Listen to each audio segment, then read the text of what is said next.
Hello दोस्तों, माहिष्टी notes में आपका स्वागत है। और अगर आप मेरे पेज पे नए हैं तो मेरे चैनल को सब्सक्राइब जरूर कर दें ताकि आने वाली वीडियो के अपडेट्स आपको मिलती रहे। तो दोस्तों, आज का जो हमारा टॉपिक है वह है मातृवंशीयता। तो दोस्तों, विशेषकर इस टॉपिक में हम ये देखेंगे कि प्राचीन भारत में जो महिलाएं थी उनका परिवार में क्या रोल होता था, वो किस तरह का परिवार में इम्पैक्ट डालती थी, उन्हें कौन कौन से अधिकार प्राप्त थे और किस तरीके से वो अपने परिवार को रेगुलेट करती थी। ये सब चीज़ें हम इसमें देखेंगे। तो चलिए दोस्तों, शुरू करते हैं। मातृवंशीयता। संस्कृत महाकाव्यों में मातृवंशीय प्रथाओं का वर्णन विभिन्न रूपों में मिलता है, जहाँ वंश परंपरा, अधिकार और समाज में माताओं की भूमिका महत्वपूर्ण थी। अब तक लोगों का मानना था कि पुरुषों का वर्चस्व समाज में सार्वभौमिक है और इतिहास में ऐसा कोई भी साक्ष्य मौजूद नहीं है जिसके आधार पर यह कहा जा सकता है कि कभी समाज में स्त्रियां पुरुषों के राजनीतिक और आर्थिक जीवन को नियंत्रित करती थी। किंतु 19वीं सदी में मोर्गान और बखोफन ने इस सिद्धांत को नकार दिया और बताया कि मानव संस्कृति के इतिहास में एक ऐसा भी समय था जब स्त्रियां समाज में प्रभावशाली थी। बखोफन ने अपना यह मत प्राचीन भारत के पुरातात्विक साक्ष्यों के आधार पर प्रस्तुत किया, जब मात्र देवियों और रानियों का महत्वपूर्ण स्थान था। इसके लिए बखोफन ने उन प्राचीन मिथकों का भी उल्लेख किया जिसमें स्त्रियों को अत्यंत शक्तिशाली रूप में दर्शाया गया है। लुइस हेनरी मोर्गान ने भी बखोफन के मत की पुष्टि की है। प्राचीन भारतीय महाकाव्यों में ऐसे अनेक उदाहरण हैं जिसमें मातृवंशिता के उदाहरण देखने को मिलते हैं। महाभारत। इस महाकाव्य में पांडवों और कौरवों की वंश परंपरा मुख्यतः पिता की ओर से बताई गई है, लेकिन मातृवंशी प्रथाओं का उल्लेख भी मिलता है।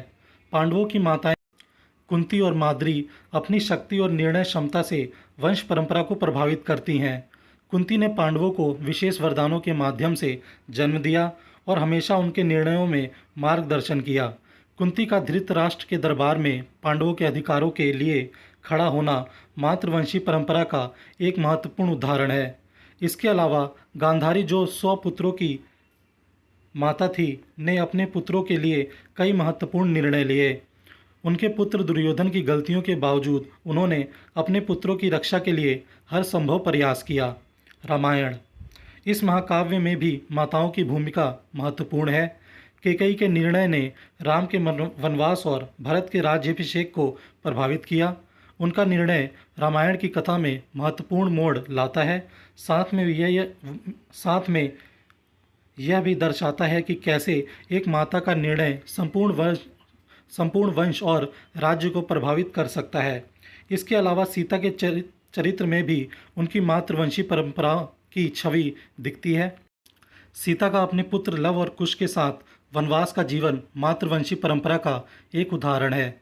उन्होंने अपने पुत्रों को वन में ही पाला पोसा और उन्हें योद्धा बनाया। शकुंतलम। इस नाटक में शकुंतला और उनके पुत्र भरत की कहानी है, जो मातृवंशी प्रथा को दर्शाता है। शकुंतला के पुत्र भरत का पालन पोषण और उनकी शक्ति का वर्णन मुख्यतः उनकी माता शकुंतला के माध्यम से होता है। शकुंतला ने अपने पुत्र भरत को वन में पाला और भरत आगे चलकर महान सम्राट बने। ऋग्वेद में भी मातृवंशी प्रथाओं के संकेत मिलते हैं।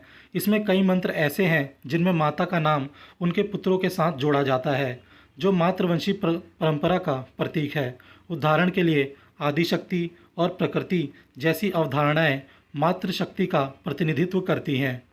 विद्वान M.G. स्मिथ का मानना है कि प्राचीन समाज में पुरुष वर्चस्व सार्वभौमिक था, किंतु मातृसत्ता की व्याख्या की जा सकती है जहां स्त्रियां शासक तो नहीं थी, लेकिन आर्थिक और अनुष्ठानिक अधिकार उन्हें प्राप्त थे, जो मातृसत्ता की अवधारणा को वैध ठहराते हैं।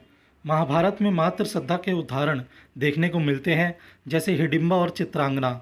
भीम हिडिंबा से जन्मे अपने पुत्र घटोत्कच को उसकी मां की निगरानी में छोड़ देते हैं, जिससे वह राक्षसों का राजा बन सके। अर्जुन से चित्रांगना का विवाह इस शर्त पर होता है कि उनसे जो पुत्र जन्म लेगा उस पर माता का अधिकार होगा। किंतु महाभारत में मातृसत्ता के आधार पर संपत्ति का अधिकार माता से पुत्री को नहीं मिलता।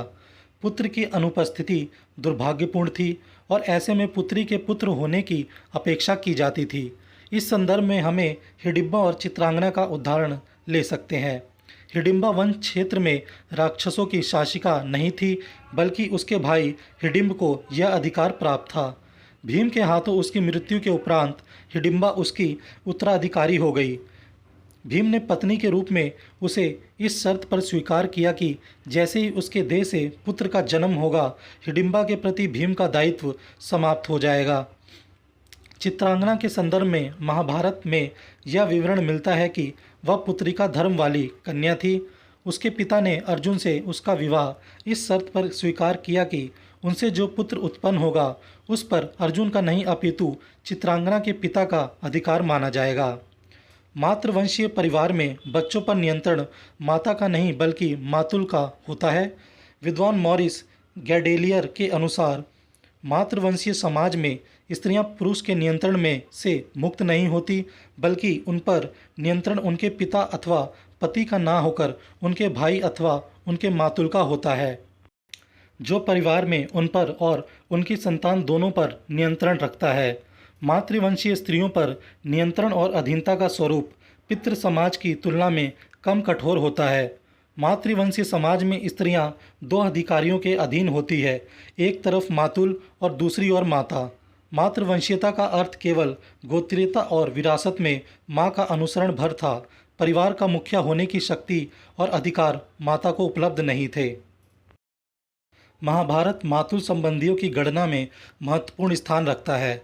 कौरव राजकुमारों का मातुल शकुनी हस्तिनापुर में उनके साथ ही रहता है और वासुदेव पांडवों की नगरी इंद्रप्रस्थ में निरंतर उनके अतिथि होते हैं।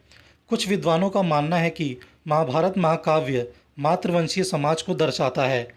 हिडिंबा चित्रांगना और उलूपी पांडव राजकुमारों से विवाह के उपरांत भी अपने मातृकुल में ही रही।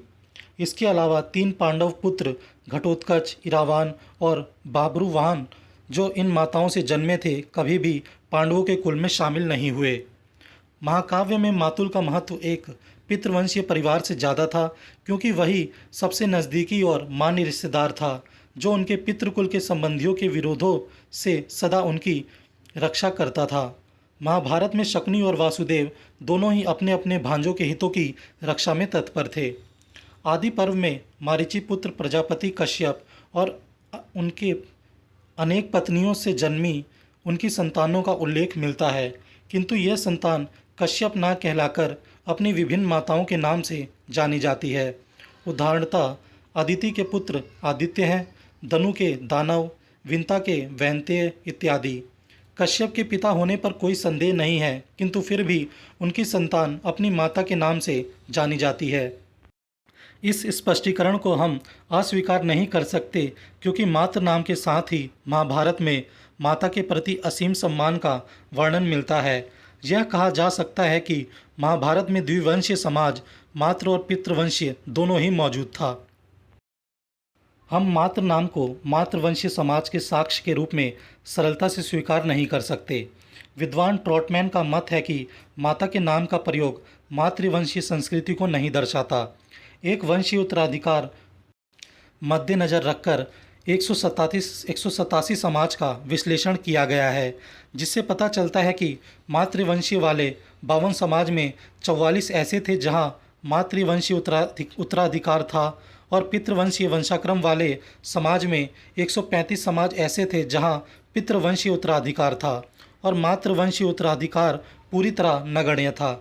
तात्पर्य यह है कि 8 ऐसे समाज थे जहां मातृवंशीय वंशक्रम के बावजूद भी पितृवंशीय उत्तराधिकार था। इससे पता चलता है कि पितृवंशीय समाज मातृवंशीय समाज से अधिक प्रभावशाली था। यह कहा जा सकता है कि पितृवंशीय समाज में मातृ नामों का उल्लेख एक बहुपत्नी वाले परिवार में माताओं के नाम से उनकी संतानों को पहचान देने के लिए किया जाता था। कश्यप की कई पत्नियां थीं और पांडु की 2 पत्नियां थीं। कुंती के पुत्र कौंतेय कहलाए और माद्री पुत्र माद्रेय। अर्जुन का सुभद्रा से उत्पन्न पुत्र अभिमन्यु सौभद्र था, और पांडव कुल में द्रौपदी के 5 पुत्रों को द्रौपदेय के नाम से संबोधित किया गया। इस संदर्भ में विचारणीय बात यह है कि धृतराष्ट्र की एकमात्र पत्नी गांधारी से जन्मे पुत्रों के लिए गांधारी पुत्र अथवा गांधारे का प्रयोग अत्यंत दुर्लभ है। हम यह कह सकते हैं कि मातृ नाम माता के लिए श्रद्धा के प्रतीक है, किंतु वह ना तो मातृवंशीयता को चिन्हित करते हैं और ना ही ऐसे समाज को दर्शाते हैं जहां पति पिता सामान्य स्थिति में हो। इस दलील की पुष्टि करने के लिए हमें महाभारत में एक दिलचस्प उदाहरण मिलता है। आदि पर्व में सवर्ण तप्ती अध्याय आता है जहां चित्ररथ अर्जुन को ताप्तेय के नाम से संबोधित करता है।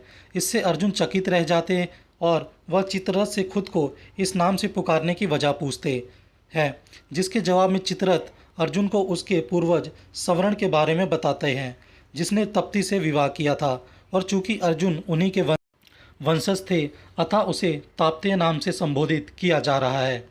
महाभारत के अध्ययन में एक तथ्य तो जो स्पष्ट उभर कर आता है वह यह है कि माता का अपने ग्रह और उसके संसाधनों पर नियंत्रण होता था और किसी निर्णय पर भी उसका प्रभाव रहता था, जिससे इस बात की पुष्टि होती है कि मातृ केंद्रीकृत का सिद्धांत मातृवंशीय और पितृवंशीय दोनों में मौजूद था। महाभारत में कुंती पांडु की अनुपस्थिति के कारण लंबे समय तक अपने पुत्रों के साथ अकेली परिवार के मुखिया के रूप में कार्यरत थी। अतः कहा जा सकता है कि संस्कृत महाकाव्यों में मातृवंशी प्रथाओं का महत्वपूर्ण स्थान है।